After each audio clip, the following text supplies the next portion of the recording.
पालघर, ठाणे, मुंबई, रत्नागिरी, सिंधुदुर्गात आज ठिकठिकाणी मुसळधार पावसाचा अंदाज, तर मुंबईत दादर, वरळी, माटुंगा आणि लोअर परळमध्ये पावसाची हजेरी. गुजरातमध्ये महिसागर नदीवरील पूल कोसळून दुर्घटना, पुलावरून काही वाहनं नदीत पडली, 2 जणांचा मृत्यू.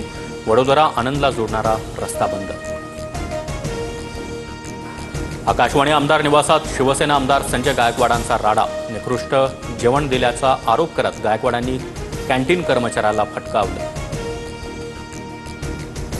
शिळं जेवण देणाऱ्याची पूजा करायची का? आमदार संजय गायकवाड यांचा संतप्त सवाल. कॅन्टीन चालक 10 दिवस शिळं जेवण देत असल्याचा गायकवाड यांचा आरोप. पक्षातल्या कुणीही माध्यमांशी संवाद साधू नका, मला विचारल्याशिवाय माध्यमांशी बोलू नका, 2 दिवसात राज ठाकरेंचा दुसऱ्यांदा आदेश.